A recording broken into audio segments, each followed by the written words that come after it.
Oh, he's the shove it man. Oh, he's the shove it man. He's gonna shove it. Yeah, he's gonna shove it. Man. HAWK all night, all day. Holy crap, people still want me to do NWA TNA reviews. Thought nobody cared, but I guess I was wrong. It's been an entire 5 months since I last did one. The older you get, the faster time sure flies like the hawk. Before we start the show, I have to say that across these 2 episodes, this was the worst booking of matches I've ever seen. The refs being distracted during the match was to a whole new level. It made me so angry. So enjoy my anger and watch with caution. A quick recap with where we're at.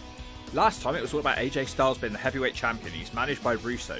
No one else on the show really matters that much or is that interesting, but the show is essentially about a power struggle between Eric Watts, Don Callis, Dusty Rhodes and Russo. Why we're supposed to care, I have no idea. The show this week starts out with a fight already in the process. Shane Douglas and Raven are paired off, and so are CM Punk and Sin.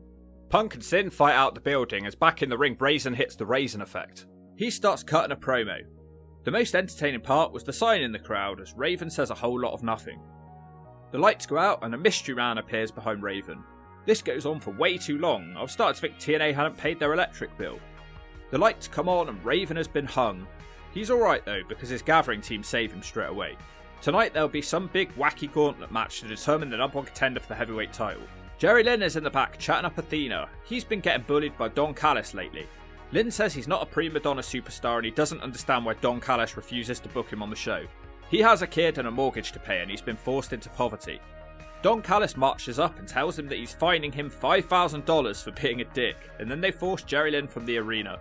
It's so confusing, I genuinely don't understand who's in charge of this show. Now it's a really poorly produced hype package for the first ever Ultimate X match. Remember when WWE were doing their first Hell in a Cell? Yeah, the hype did not work the same way. It looks like a baby drew up the concept for this match. And here we go, just like that, we're about to witness the first ever Ultimate X match. Michael Shane, who is Shawn Michaels' cousin and nothing else, takes on Kazarian and Chris Sabin. Sabin is the X Division champion.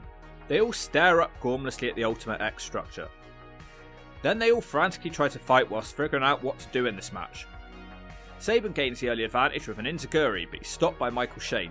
Michael Shane hits a bad looking stunner into a net breaker. Kazarian stops him from climbing and takes him out of a charging punt. Kazarian doesn't even get to touch the rope before he's stopped by Sabin.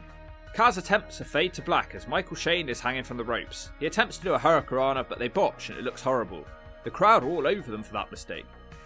Kaz tries to climb now but he accidentally falls. Horrible start to this match. Kaz and Shane are both hanging from the ropes and they meet in the middle. They're both wiped out by Sabin with a springboard dropkick. He isn't done though and he starts smashing guys with a chair. Michael Shane gets completely wiped out when he smashes into a chair in the corner. Sabin can't keep the advantage as he turns into a Kazarian kick into the chair into his face. Chris Sabin no-sells that and he hits Kaz with a big catatonic into the chair. It crunches with the sound a table would make. Maybe it was a wooden chair. Anyway, Sabin has everyone down so he climbs the structure. Michael Shane returns, he smacks Sabin like a piñata. Oh. The belt falls from the structure. The crowd and the commentary team go silent. Well, that was awkward. The ref shuffles around the ring looking confused. The bell rings and an announcement is made that they will have to rehang the belt. What a rocket scientist this referee is. Some geeks enter the ring with a ladder and Tweedledum and Tweedledee rehang the belt like they're twins. For some reason this takes ages. What a mess. So technically the first Ultimate X match has ladder usage even though the ladder usage was always frowned upon. They're all fighting, then the bell rings and we're told that the match has restarted. No shit. Don West says that Rick Santel is wrestling a great match. I guess even the commentary team are botching this one. Now another botch from the wrestlers, but they do manage to recover from this one. A few good moves finally, which leads to a triple down and all 3 guys are wiped out. Kaz wakes up first, but he can't climb to the middle. Michael Shane tries to hurricanrana Sabin off the ropes, which is turned into a Sabin powerbomb. Now yet another mistake. What on earth is going on with this one? Kaz screws up a springboard dropkick to knock Sabin off the ropes. He decides, screw it, and he does it again, while Sabin hangs there like a dumbass. Kaz dives with a spear. Oh, somebody smacked this match with a brick. The belt has fallen down again. The belt is rehung and the match restarts. Shane and Kazarian fight, but they've forgotten about Sabin who is sneaking to the middle. Kaz notices and joins him. Then they both fall, which to be honest looks like yet another botch. This time the belt somehow remains hanging, so they do it again. This time Kaz kicks Sabin off the ropes. Michael Shane springs from out of nowhere and he snatches the belt down. It's over. Thank God. Based on this evidence, I'm shocked that we ever saw a repeat of this match and that it became a staple TNA match. Michael Shane, Shawn Michaels' cousin, wins his first X Division title. A botchy match with a botchy gimmick. In the car park, a hearse is backing up. The pallbearers step out. One looks like Bad Bones. Sonny, don't look at my ass, Siaki is doing a voiceover. It's not funny. Trinity is here and she looks like $1 million. They've gone and it's over. A waste of money hiring that hearse. Here is the gifted Glenn Gilberti. How is he gifted? With his stupid little tag team, the New York Connection. They'll face America's Most Wanted for the tag belts. Swinger is a goof and he desperately flexes his boobs at them. Ugh, this is going to be a double Ballbreak match. I almost fall asleep. I briefly woke up when Chris Harris hit the catatonic on the Diamond Man, but he doesn't make the pin. Glenn Gilberti hits Chris Harris with the stunner, but that's just a 2 for the Diamond Man. Nothing happens for ages until Storm almost rolls up Swinger. Then Storm sends him into a chair shot from his own damn chair shot from his partner. But that's also just a 2. Chris Harris has to spend ages unwrapping himself in the ropes, and eventually spears the Diamond Man off the apron. Gilberti takes out Jeremy Borash for some reason, and he also breaks up the death sentence from AMW. The ref is distracted by the shenanigans, which allows Swinger to smack Storm in the face with a belt, and that's how it ends.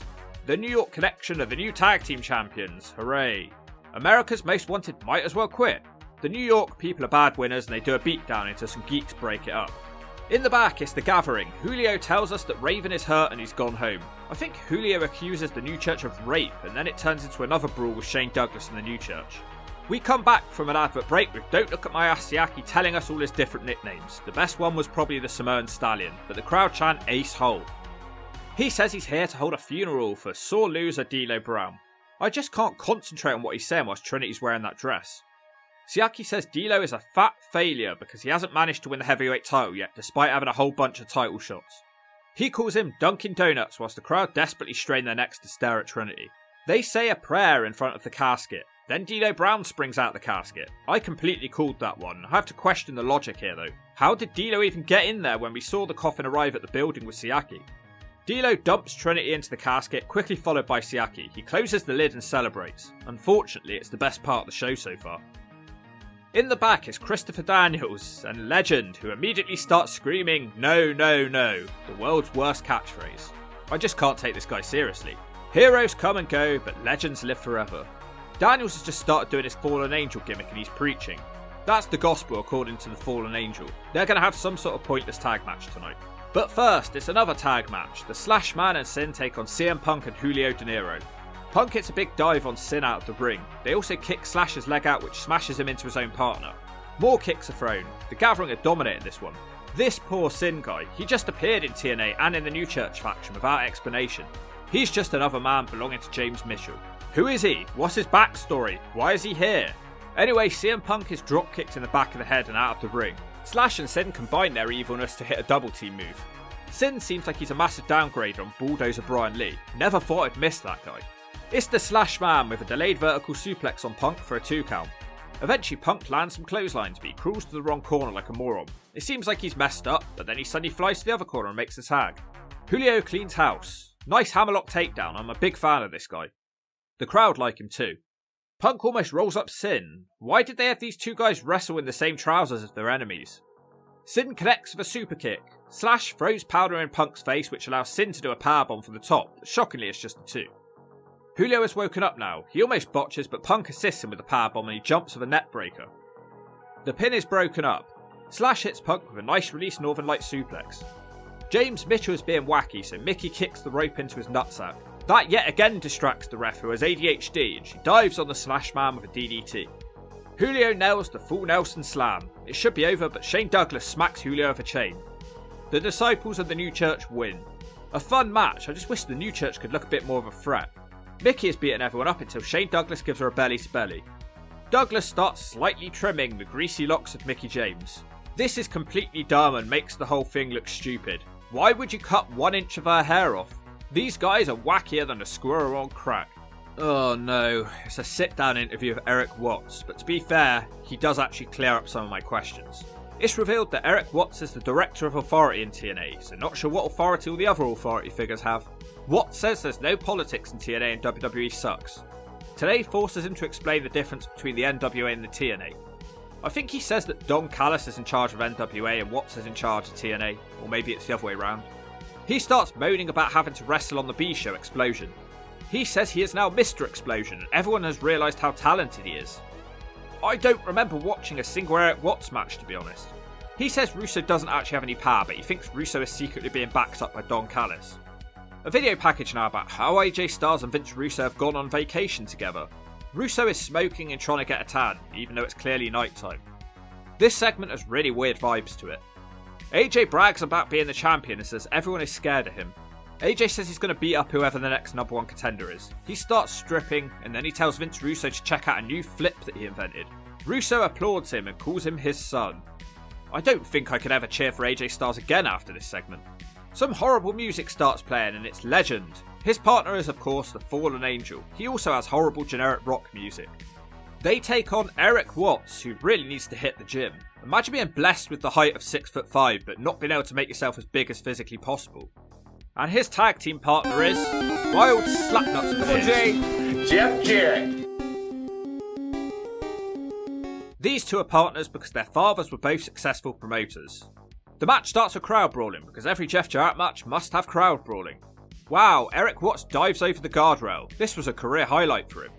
Slappy throws a chair in Daniels' face. Legend and Watts are brawling. They look like twins. Daniels and Jarrett make their way back to the ring where Daniels takes him down. It doesn't last and Jarrett drops him on his face and drop kicks him. Some teamwork now. Legend does a drop toe hold which sends Jarrett into Daniels' knees. Legend keeps going and boots Slapnuts in the head. Now it's a kip up into a clothesline. This Legend can wrestle pretty well. It's a shame about everything else. Slappy is isolated, but he's not isolated for long. Eric Watts gets the hot tag to zero reaction. Wait, no, the ref didn't see the tag. More teamwork from Legend and Daniels. Considering it's their first time they've teamed together, they're doing really well. Chris Daniels connects with a lion salt for a 2 count. Yet again, Jarrett makes the tag whilst he's being carried, but the ref doesn't see it. More double teaming as a flapjack into a cutter. Watts says screw it and he just comes in anyway. He sends Daniels flying and does a couple of bicycle kicks. Legend breaks up his chokeslam attempt, but he shouldn't have bothered as Watts buckle bombs him. There's the chokeslam from Watts, but Legend breaks up the pin. Wow, Watts springs to the top and hits a backwards dropkick. Where did that come from? Somebody please tell me. NWA Impact brings you the Smack of the Week, sponsored by all new Blonde for Men. If you're a brown-haired Potter, put some blonde in it. It makes you look hotter. Oh man, it's Eric Watts. This guy's 6'5", 210 pounds. He is the wrestling blueprint for what a wrestler's supposed to be in. And there's some proof of that athleticism right there as Eric Watts springs to the top, jumps back. Oh, Catherine will kick, man. It might not be bonfire night, but this guy Eric Watts is burning up his competition. That was the NWA TNA Smack of the Week, sponsored by Blonde Just for Men. Get it, got it, shove it. Daniels takes him away with an enziguri. The cab driver slam from Slapnuts. It's over, but it's not. Jarrett fails on a float over and Daniels hits him with an STO, but he misses the best moonsault ever. Jeff Jarrett tries to do the stroke, but here's Legend breaking it up with a super kick. The match completely breaks down and Jarrett wins with a weak ass pin on Legend. I was really enjoying this match until the finish. For once in my life, I enjoyed Eric Watts and Legend. They still look like twins though. This might be one of my favourite sleeper matches of all time. Legend and Daniels are bad losers and they attack with a steel chair. Some geeks break it up. These guys need a pay rise. Red shirt security are also here.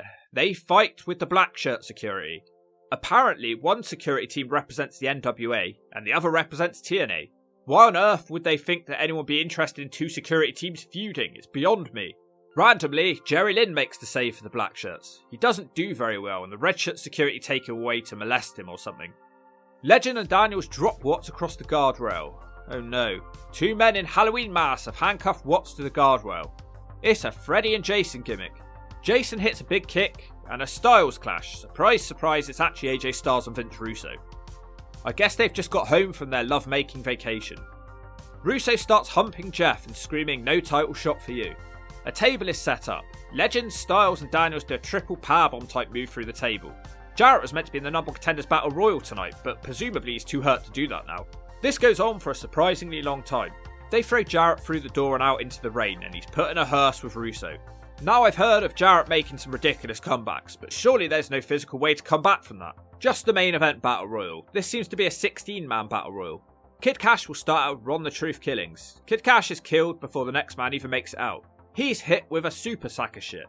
Actually, I spoke too soon. Kid Cash springs off the ropes and hits the Hurricanrana. And out comes Chris Daniels. Strange choice of placement for him. We've just watched him for 20 minutes prior to this. Next out is the Mold Dog, who's friends with the Truth, so he's got his back. For some reason, they try to do a double claw spot, which doesn't work. Next out is Sunny Don't Look at My Ass Siaki. No eliminations yet. Slapnut's music hits, but obviously he doesn't appear. Jarrett has been kidnapped by The Undertaker. Sorry, I meant Russo. Randomly, Siaki starts cutting a promo telling us to tune in next week to see what he's going to do to Dilo Brown. Same Siaki time, same Siaki channel. I guess he's stealing Vince Russo's lines now. Dilo Brown is here. He almost falls over as he enters. He heads straight for the Saman Stallion. Crash Holly is randomly marching around the ring, but I guess he has a mad gimmick, so it's okay. Sonny Siaki is the first man eliminated by Dilo Brown. Crash throws a tantrum on the commentary desk. Dilo with a nice spine buster on Kid Cash. The Abyss is here now. He's got a relationship of sorts with Kid Cash, who calls him the big scary dude, and he feeds Abyss Mars bars. Wow, he eliminates Ron the Truth Killings. How far this man has fallen since the start of TNA. Abyss boots the Mole Dog out of the match too.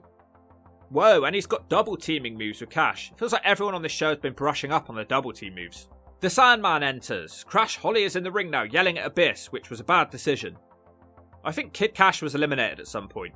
Sandman tries to have a beer with Abyss, but instead he starts caning him. Seconds later, the Black Hole Slam puts the Sandman down. The next entrant is Legend. Big 3/4 cutter from Dilo Brown on Daniels. Legend hits a sort of choke slam on Hardcore Hack. It's not going well for that guy, someone give him a smack. Dilo Brown is killed by the Black Hole Slam now. Konad is in this match, which seems like a strange fit. He has a pretty decent flurry of offense before Legend kicks him. Legend and Daniels hit Sandman with a double team move, and Sandman is gone. Thanks for coming, Hack.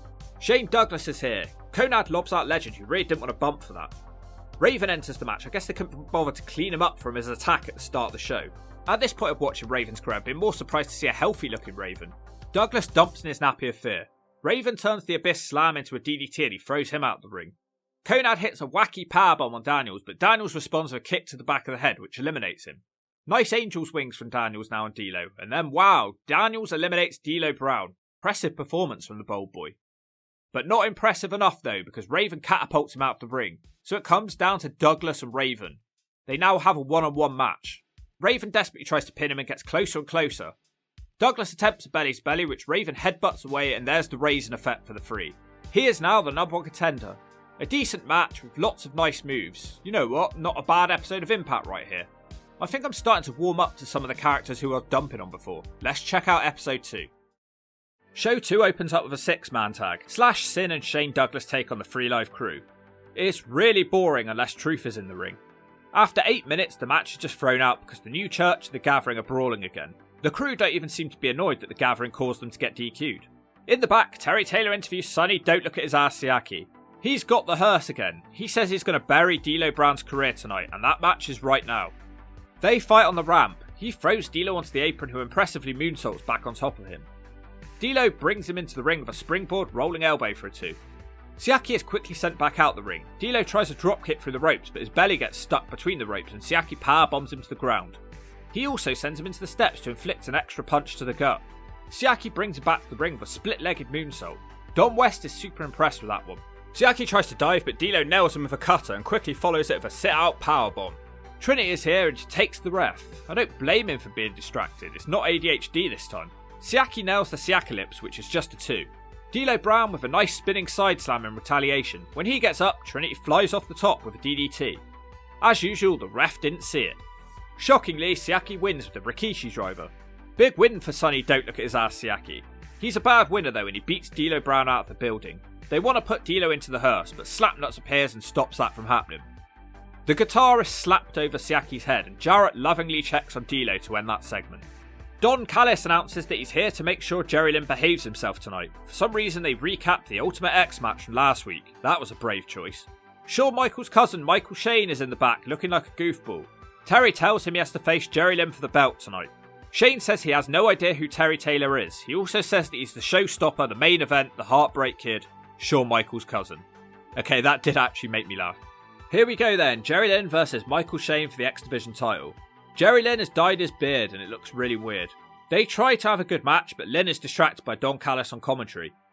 Nice trade-off as Lynn tries a leg drop on the apron but misses and gets neckbreakered. Shane baseball slides him further away, but he isn't able to dive out the ring. They fight on the outside for a bit, ending with a drop toe hold by Shane into the steps. They just won't shut up about Shawn Michaels on commentary. This poor guy Michael Shane, he doesn't stand a chance. Lynn stops Shane from coming back into the ring with a springboard dropkick. The match is fine, but it feels like it's missing a gear. It's just slow. Shane fakes out and delivering the Shawn Michaels diving elbow. Then he tries the super kick, so why bother faking out on the elbow? Lynn kicks him away, but he's still too distracted. Callis isn't even doing anything. What's Jerry Lynn's problem? Shane almost wins with a low blow into a small package. Jerry Lynn with a super authoritarian spear. Same with that powerbomb, some real authority on it. The TKO from Lynn should end the match, but no cover is made. Lynn looks for the pile driver instead, but then some red shirt geeks arrive. Lynn turns around into a super kick, which is the free for Michael Shane. A match which was pretty much a waste of time. Raven is sat in a romantic room with Mike TNA. Raven talks about stuff from the early 90s. He compares his feud with AJ Styles to his feuds with Tommy Dreamer and the Sandman. He's wrong, by the way. Eventually AJ Styles and Russo break up the date. AJ asks Raven if he's wearing mascara and calls him an old man. Russo stops the two from fighting. I think they're having that main event match tonight. The Abyss is here and he finally has the music that we all remember him for. I believe this is his first singles match and it's against the Sandman. Saman starts out caning him, but the ref soon puts a stop to that. The Abyss clotheslines him down. Hack is stripped and chopped. He does manage to make a comeback at ringside, but only momentarily before Abyss drives him into the ring pole, which shakes. Saman fights back with a dive off a chair. Now he has a table. Nothing happens with it yet. Instead, Sandman crushes the Abyss with a swanton bomb. Dude, I was watching the NWA TNA show the other day, man. And this dude, the Sandman, he stole my swanton bomb finish maneuver, man. But it didn't finish. Man, I'm going back to Carolina. And I'm going to tell my stoner friend Shannon all about you, the Sandman. Kid Cash is being a dick to Abyss. I thought they were friends. Abyss tries to powerbomb him through the table, or Cash tried a Hurricanrana. Either way, they botched. Abyss gets back in the ring and wins the Black Hole Slam. A lot of blown spots in these two episodes. Kid Cash and the Abyss continue to fight in the back. Cash is upset that Abyss didn't protect him in the Battle Royal last week. Terry Taylor tells Cash to be a man. Cash slaps him and it ends. Now it's your weekly toilet break match, as the new Turd Connection is here, but no Glenn Gilberti. They face America's Most Wanted. Again. Oh, I guess the titles weren't on the line last time. It sure sounded like they were. Once again, it's not clear if the belts are on the line. They fight on the outside for about 5 minutes, and then the bell sounds to start the match. I fell asleep and drifted off, but I woke up for a Chris Harris hot tag. He shows a nice range of moves that in turn wakes up the crowd. They all kick each other like morons, but the match continues. We get a pretty cool tower spot with James Storm getting the worst of that one. Just when the match was actually getting better, the gifted Glenn Gilberti, How Is He Gifted, arrives. He distracts the ref, who as established is very easily distracted. He throws the Diamond Man a belt. Harris kicks it into his head, but Disco still takes the ref. Then the ref is about to count the 3, but Gilberti pulls the ref out of the ring. The ref throws a hissy fit and takes the belt away. Somewhere, he carries it away. Meanwhile, Disco smacks Harris in the face of a chair, and that's the 3. Absolute garbage. And yes, this time it was for the tag belts. Moving on, we go straight from that to a Dusty Rhodes in ring segment with a microphone. But the mic isn't even working. You can't make it up. Dusty calls that match bull. He's right. Dusty challenges Disco to a fight right now. Oh great, they're having another Ballbreak match. I've seen enough of these things to last me a lifetime, and I don't think I've enjoyed a single one. I really don't want to see a match between these two guys, especially in a Ballbreak match. You just know that the ref is going to get distracted and the New York crew are going to interfere. That's what always happens. Well, it's probably one of the slowest matches of all time. Gilberti isn't landing any offense at all. Disco tries to copy Dusty Rhodes, which was a terrible decision. Gilberti looks half dead. The ref is distracted. Gilberti is holding him down. Daniel sneaks in and smacks the Dream. Gilberti makes the cover for the 3. Somebody seriously needs to fire all these referees. Their ADHD is out of control. Once again, they're bad winners and they attack Dusty Rhodes. Chris Harris makes the save for Dusty. The other New York people and Jeff Jarrett for some reason are all fighting.